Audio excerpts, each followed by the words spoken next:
दोस्तों, कंगना रनौत ने एक बात बोला। जब राहुल गांधी के बारे में सवाल पूछा जा रहा था तो उन्होंने बोला कि हेडेक। उन्होंने ये भी बोला कि जिस तरह से वो पार्लियामेंट में जिस तरह से अराजकता फैला रखा है, उनकी बात कौन सुनना चाहता है। इस इस स्टेटमेंट को आप समझने का प्रयास कीजिए। आप इसको बहुत ज्यादा मतलब एक ये मत सोचिए कि एक्ट्रेस है, उसको क्या नॉलेज है, पॉलिटिक्स के बारे में क्या जानती है। तो इस तरह से किसी को भी नॉलेज नहीं है। और इस बात को मैं जब भी कोई वीडियो बनाता है या नरेंद्र मोदी की या पीएम मोदी की लोग खिलाफत करते हैं, मैं भी कोई वीडियो बना के कितनी बोल चुका हूं, लगातार मैं कई वीडियो इसके बारे में बनाया कि नरेंद्र मोदी का के बारे में हमने बोला तो उनकी पॉलिसी का विरोध नहीं किया है। हमने ये नहीं बोला कि नरेंद्र मोदी ने काम नहीं किया देश में। मैं कभी नहीं मानता। और मेरे जैसे कितने लोग हैं जो नरेंद्र मोदी के इस समय अगेंस्ट में कर रहे हैं और वो बोलते हैं कि नरेंद्र मोदी को पीएम पद छोड़ देना चाहिए। ये भी मानते हैं कई लोग।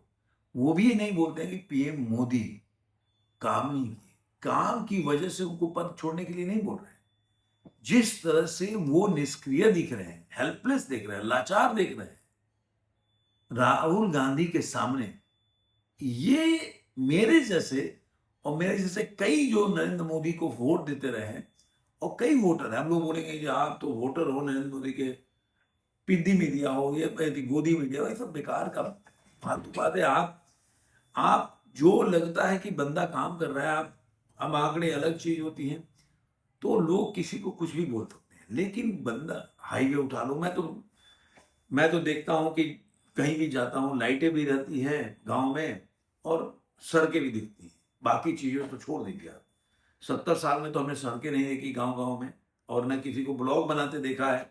जो इतने ब्लॉगर आपको नरेंद्र मोदी के टाइम से आपको मिल जाएंगे, ट्रेवल ब्लॉगर जो गाड़ी चला के जाते हैं लद्दाख तक, ले लद्दाख, वो आप उठा के देख लो, आपको पता चल जाएगा।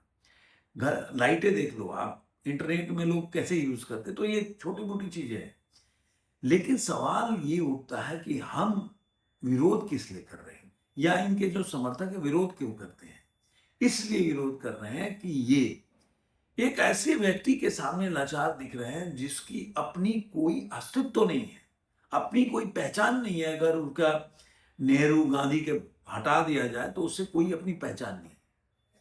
ये व्यक्ति दिन भर एक मदारी, जो बोला ना कि एक दिन भर एक इनके दिमाग में जो पहले बचपन में दिखाया गया होगा, एक जो मदारी देखा होगा कि नेहरू जी के टाइम में कितने मदारी का जो फॉरेन डेलीगेट्स आते थे उनको किस तरह से मदारी दिखाया जाता था, सांप का वो दिखाया जाता, बीन बजा रहा है, सांप निकल रहा है, इस तरह की चीजें दिखाई। तो वो कहीं ना कहीं उनके उनके प्रभाव पड़ गया। तो ये कारण है। एक उन्होंने बोला है बहुत सी, आप कोई बोलेगा कि वो क्या है। तो इस तरह से कितने एक्ट्रेस को जो मैं नाम ले लूंगा, जो पहले क्या करते थे। अभी तो हाल ही में आप विजय के ज्यादातर लोग फैन है तो विजय के पिक्चर पूरे उठा के देख लो क्या कि किस तरह के। उसके बाद कांग्रेस में कितने हीरोइनें रही, उसके बाद आप जाके देख लीजिए आप, और फिर कितनी पार्टियों में कितने हीरोइंस रही हैं। उनका उन्होंने पहले क्या करते थे, किस तरह का रोल किए, किस तरह के सीन्स दिए हैं। उर्मिला मातोंडकर तो कांग्रेस में रही है। उर्मिला मातोंडकर की कैसी फिल्में हैं। तो ये सब एक किसी आदमी को, एक तो होता है शूट द मैसेंजर। कोई व्यक्ति आपका अगर आपके बारे में सही एनालिसिस करता है आपके बारे में, पहले क्या था भूल जाओ। आज के टाइम में आप देखोगे कि आज क्या है। पप्पू यादव बोले तो पहले क्या था वो, अगर कांग्रेस आता तो खुद ही माफिया था, राजनी वगैरह सारा चीज वो करता था।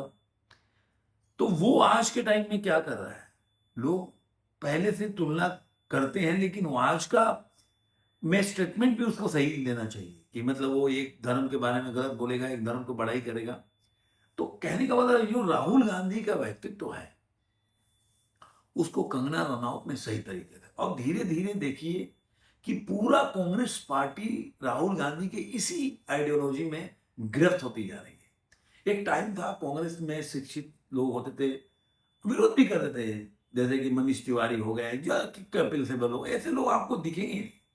पवन पवन खेड़ा जैसे छपरी और जितने और भी छपरी टाइप के लोग हैं, ये राहुल गांधी के इर्द गिर्द घूमते हैं। सारे जिनको कोई एक चुनाव नहीं जीत सकते, वो लोग राहुल गांधी के इर्द गिर्द ना कोई अपना व्यक्ति ना कहीं पढ़ाई किया है ना कुछ कोई वकालत में बहुत बड़ा तिस्मार खां हुए हैं, ये सब कुछ नहीं है। मतलब वहाँ डिग्री हासिल कर ली है, लेकिन एक नाम होता था, नामचीन।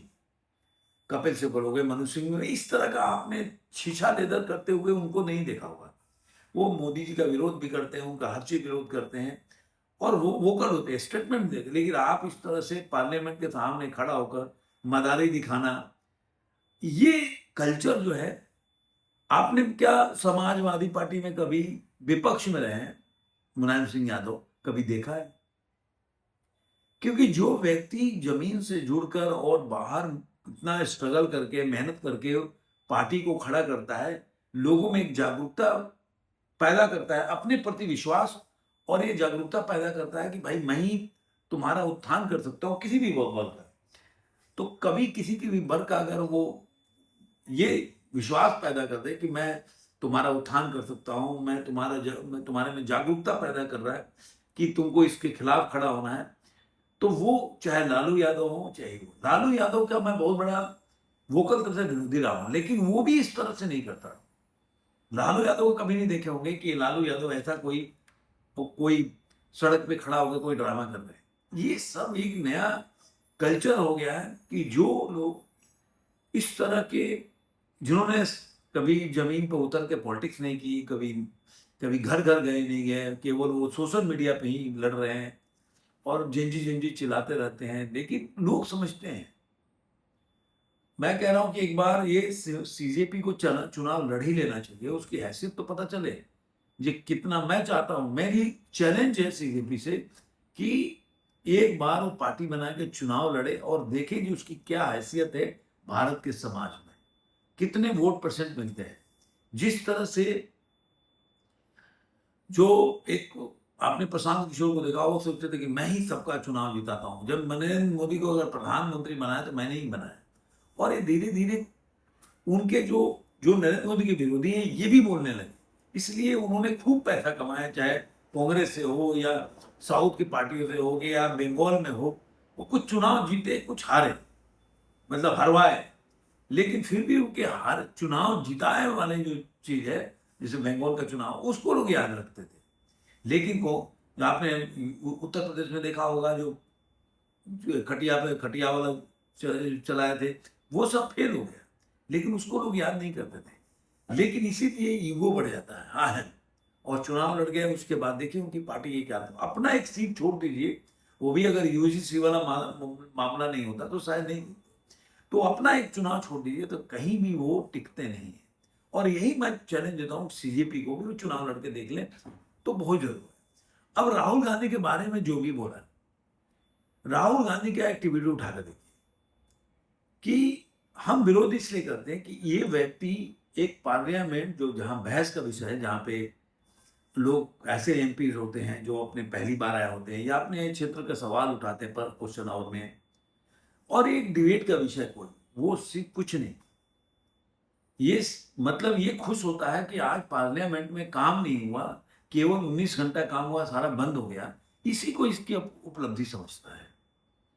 और ये इस व्यक्ति का धीरे धीरे, मैं को डिस्को डांसर बार बार जिक्र करता हूं, एक और चुनाव हारने के बाद इस बंदे को ना किसी का इलाज की जरूरत पड़ेगी, आप देख लेना। नरेंद्र मोदी और अमित शाह का तो विरोध करता रहूंगा कि इसके खिलाफ एक्शन नहीं होता, लेकिन इस व्यक्ति की हालत धीरे धीरे और नाजुक होती जा रही है, और जिसको समझ में नहीं आ रहा है, देखिए एक कहावत है, धन का बढ़ना ठीक है, मन का बढ़ना ठीक नहीं। ये मन धीरे धीरे बढ़ता जाएगा, फ्रस्ट्रेशन लेवल जब भी उसके एवज में आप जो वोट नहीं पा रहे, सीट नहीं जीत पा रहे, तो धीरे धीरे आपका फ्रस्ट्रेशन लेवल इस लेवल पे चला जाएगा जहां पे आपकी जो बीमारी है वो लाइलाज हो जाएगी।